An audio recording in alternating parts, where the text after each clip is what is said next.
आप देख रहे हैं आज एक अनहोनी की।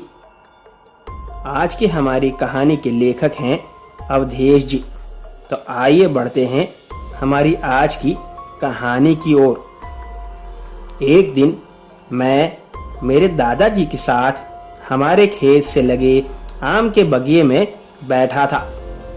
हाथ पंखे की हवा खाते खाते मैं और दादाजी दोनों बोर हो रहे थे। तब मैंने दादाजी से कहा कि दादाजी कोई भूत चुड़ैल की कहानी सुनाओ ना।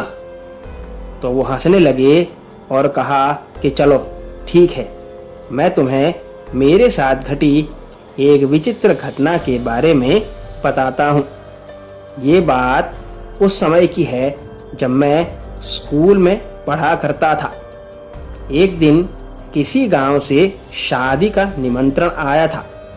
पिताजी उस समय घर पर नहीं थे, तो मेरी दादी ने मुझे ही उस शादी में जाने को कहा।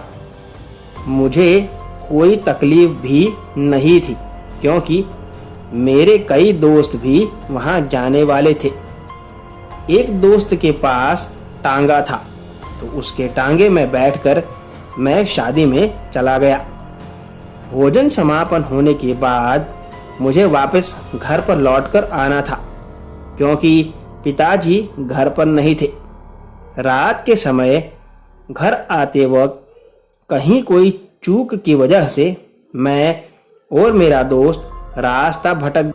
काफी देर बाद सही रास्ते पर वापस लौटे।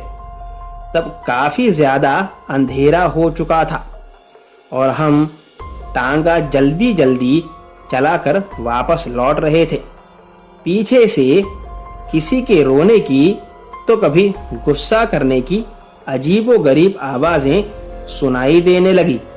मैं नीचे उतरकर देखना चाह रहा था, लेकिन तभी मेरे दोस्त ने कहा कि नहीं, नीचे मत उतरना।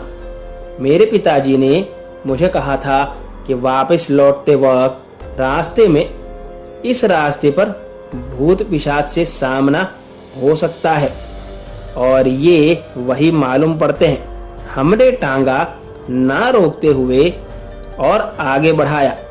तब हमने देखा कि अचानक से काफी सारे लोग रास्ते को घेरकर खड़े हो गए और धीरे धीरे हमारे तरफ बढ़ने लगे, जिसमें से एक तो सरकटा था।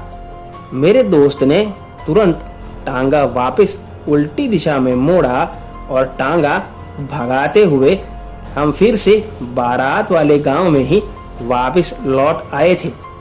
रात भर वहां रुकने के बाद सवेरे ही हम घर जाने के लिए वहां से निकले थे। दोस्तों, ये थी अवधेश जी की भेजी हुई कहानी। अगर आपके पास भी ऐसी कहानी है तो मेरे साथ जरूर शेयर करें, जिसका लिंक डिस्क्रिप्शन बॉक्स में दिया है। आपसे फिर मुलाकात होगी अगली कहानी में। तब तक अपना ध्यान रखें। धन्यवाद।